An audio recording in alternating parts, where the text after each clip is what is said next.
Ever feel like the way we work is kind of stuck in the mud? Using the same old methods. Well, get ready, because today's deep dive is all about Agile methodology. And it's a game changer, really, especially in software development, where things move at warp speed. Our listeners are probably hearing Agile everywhere these days, not just in tech, right? Oh, absolutely. Big companies, startups, you name it. It's all about adapting to change. You know how they used to plan projects down to the tiniest detail and then stick to it no matter what? Agile throws that out the window. So less like building a house from a blueprint, Way less rigid, yeah. and more like, I don't know, planning a cross-country road trip, maybe. You've got your route, but you're open to detours and finding those hidden gems along the way. You got it. You're constantly adjusting based on what you learn as you go, and you get feedback along the way so you know you're on the right track, which, by the way, is not a new idea. The seeds of Agile were planted way back in the 1950s. Whoa, seriously, that's even before computers were really a thing for most people, right? Right. But even back then, developers were starting to realize that the old step-by-step approach, what we call waterfall now, wasn't going to cut it in the fast-evolving world of software. Makes sense. Things change so fast in tech. So how did we get from those early ideas to the Agile we know today? Well, things really started bubbling up in the 90s. Developers were getting frustrated with how rigid waterfall was, and they started looking for methods that could keep up with the pace of change. That's when you saw Scrum, extreme programming, rapid application development, all these new approaches popping up. Hold on, Scrum, like a rugby scrum. Yep, same idea. It's all about teamwork, short bursts of effort, everyone moving towards a common goal. I like that analogy. So we've got this growing movement towards more flexible development. But when did Agile, as we know it today, with capital A, really come into its own? Picture this. It's February 2001. A group of software developers, 17 of them, they all get together in Utah. Sounds like the start of a good movie. Right.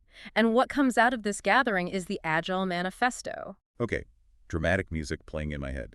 Uh-huh. This sounds important. So what did this manifesto say? What were these developers putting out into the world? They laid out 4 core values for software development. Individuals and interactions are more important than processes and tools. Working software matters more than comprehensive documentation. Customer collaboration is key, more than contract negotiation. And responding to change is more valuable than following a plan.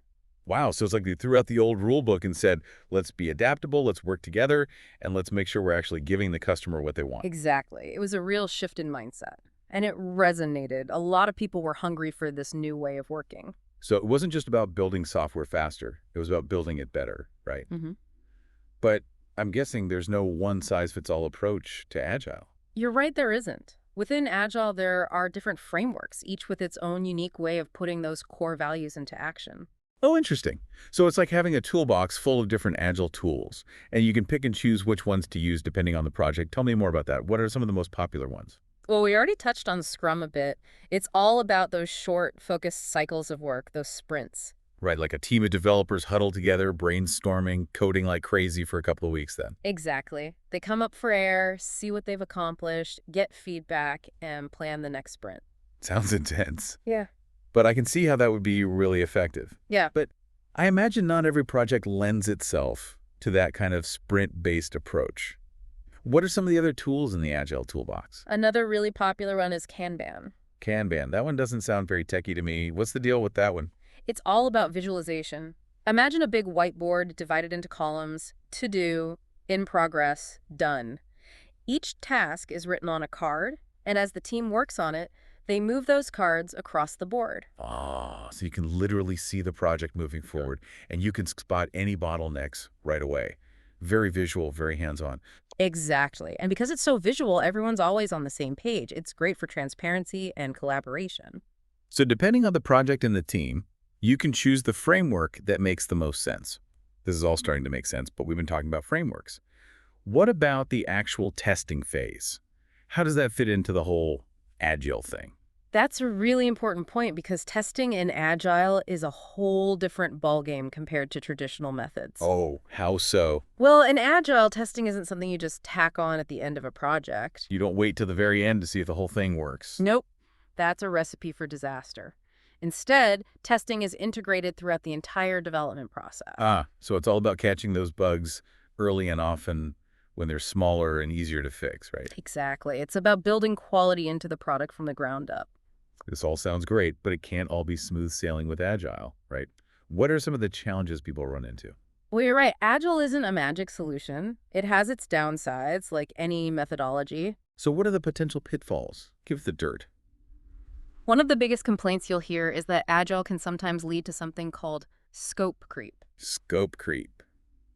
That sounds ominous. Yes. It's like some kind of project monster lurking in the shadows Kind of. Basically, it's when a project starts small but then keeps growing and growing. until it's totally out of control. Right. I can see how that would be a problem. So how does scope creep happen? Imagine this. A team is working on a new app feature, right? Things are going well, they're making good progress in their sprints. But then someone suggests a small tweak. No big deal, right? Uh-oh, I sense a butt coming. But that small tweak turns into another tweak and another, and suddenly you're adding all these new features and the project is getting bigger and bigger and And taking way longer than you planned. Ouch. So how do you prevent that from happening? How do you keep that agile project monster in check? that's where a good project manager comes in. They're not just there to keep things on schedule, they're also like the guardians of the scope. So they're the ones who have to make those tough decisions about what stays in and what gets cut, even if everyone's excited about a new idea. Exactly. And that can be a tricky balance to strike. You need to be flexible, but you also need to be firm about the goals of the project. And that can be especially tough in organizations that aren't used to agile ways of working. So you're saying agile might not be the right fit for every company culture. Yeah, it's definitely not a one-size-fits-all kind of thing. Huh? Agile works best in environments where people are used to collaborating, communicating openly, and making decisions quickly. If a company is very hierarchical or if there's a lot of bureaucracy. A lot of red tape to cut through for every little decision. Exactly. In those environments, it can be tough to really embrace the agile mindset. It's like trying to fit a square peg in a round hole, right? It's not going to be pretty. So agile might not be the best fit for a company where decisions need to go through 5 layers of management before anything gets done. You got it. And that actually brings up another potential challenge, the learning curve. Agile is a different way of thinking, and it takes time to adjust. It's like learning a new language, right? Yeah. You're not going to be fluent overnight. Exactly. It takes practice, and it takes a willingness to make mistakes and learn from them. You can't just slap an agile label on your project and expect everything to magically change. So to sum it up, we've got scope creep and cultural fit as potential challenges. Anything else lurking in the agile shadows? Well, another concern you sometimes hear is that agile projects can be a little light on documentation compared to traditional projects. Oh, I can see how that might make some people nervous. Traditional project management often involves documenting every single step of the process in meticulous detail. How does Agile handle that differently? It's not that agile is anti-documentation, it's more about finding the right balance. Remember the Agile Manifesto, working software over comprehensive documentation, right? Yeah, I remember. So it's not about creating mountains of paperwork, it's about focusing on what delivers value. Which makes sense in the fast-paced world of software development where things are constantly changing anyway. Right, but that doesn't mean you throw documentation out the window entirely. You still need it, especially for things like onboarding new team members or handing off a project. So it's about being strategic and efficient with your documentation, not about eliminating it altogether. You got it. Okay, so to clarify, you're saying a lot of these agile downsides we're talking about, they often stem from either misunderstanding the methodology or not fully committing to it. You hit the nail on the head. Agile isn't a magic wand you can wave to make all your problems disappear. You have to use it the right way. And you have to have the right environment for it to thrive. It's like any powerful tool, right? Yeah. In the wrong hands. It can do more harm than good, absolutely. It's about knowing the strengths and limitations of Agile. And it's about adapting it to your specific situation. Okay, that makes sense. So Yeah. we've talked about some of the potential downsides of Agile, Yeah. but that can't be the whole story, right? What are the benefits that make it so popular? Well, for starters, Agile is all about speed.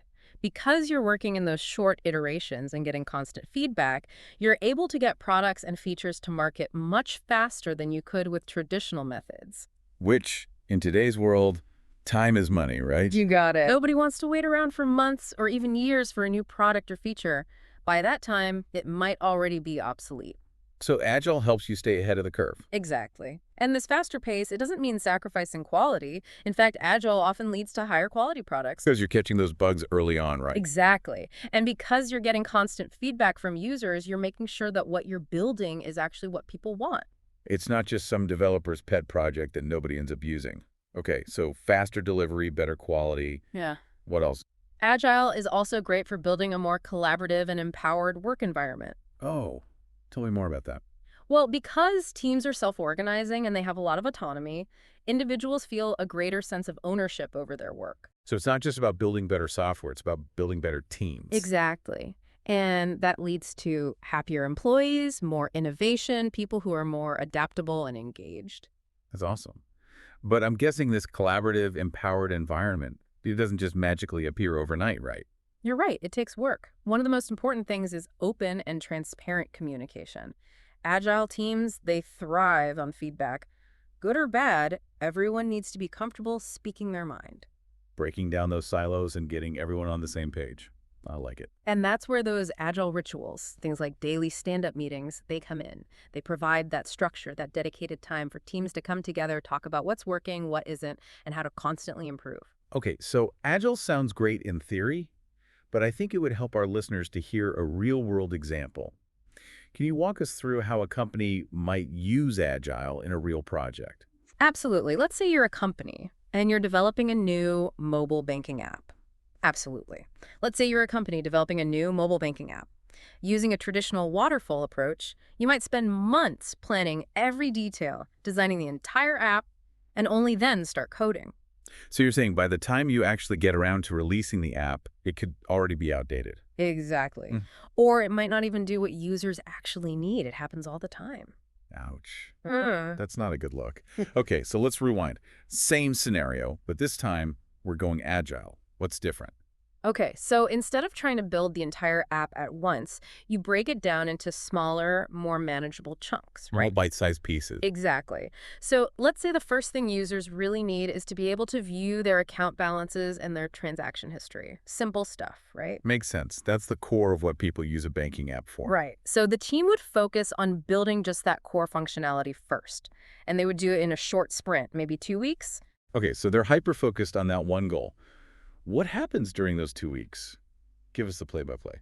So each day starts with a quick stand-up meeting. Everyone gets together, talks about what they're working on, any roadblocks they've hit. Making sure everyone's on the same page. Exactly. And they're constantly testing their code, getting feedback from each other, maybe even from a small group of beta users. So it's a very collaborative process. Very. And at the end of those 2 weeks, they've got something to show for it. They have a working version of that core functionality. It might not be perfect. It might not have all the bells and whistles yet. But it works. Exactly.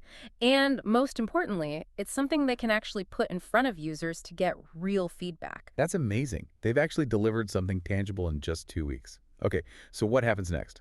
On to the next priority. Maybe they start working on adding a bill payment feature. Another sprint. Yep.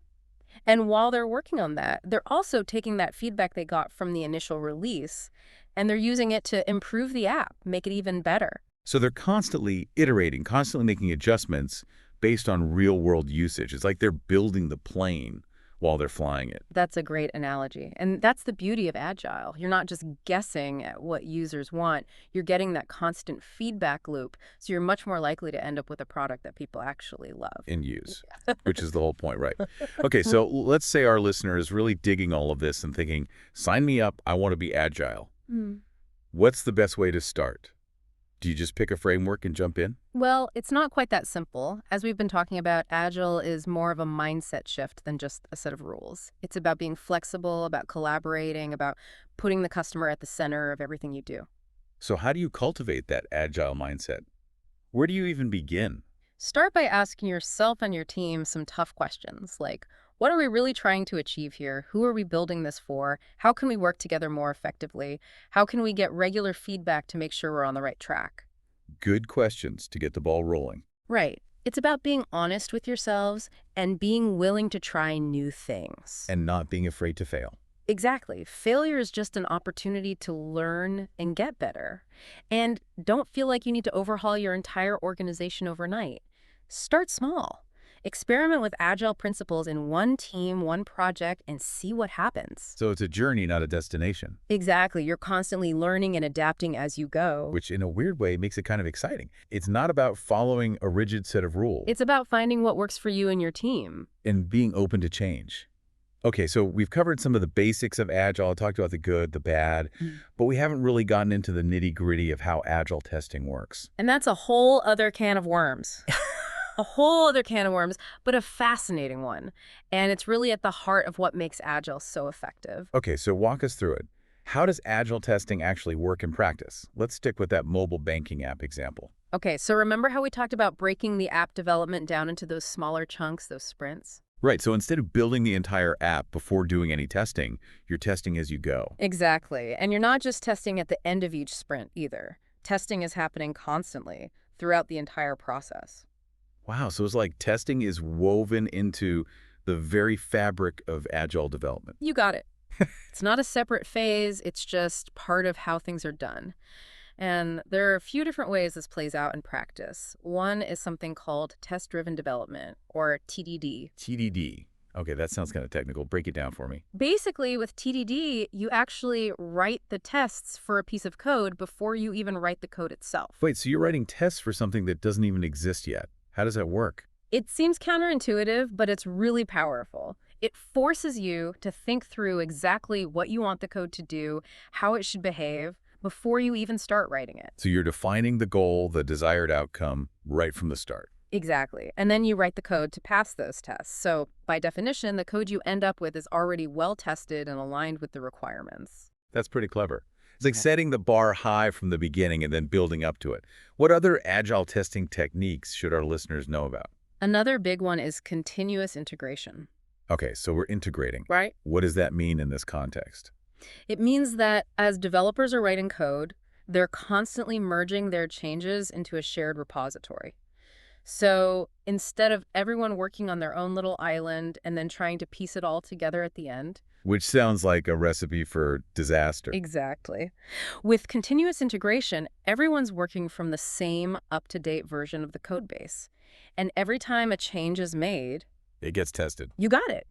Automated tests are run to make sure nothing's broken, that everything still works as expected. That's amazing. So you're catching those integration issues early on before they have a chance to become major headaches. Precisely. And it's not just about catching bugs either. Continuous integration also helps ensure that everyone on the team is on the same page. They can see what everyone else is working on, they can collaborate more easily. It's all about that communication and transparency we were talking about earlier. Exactly. And that's a big part of what makes Agile testing so powerful.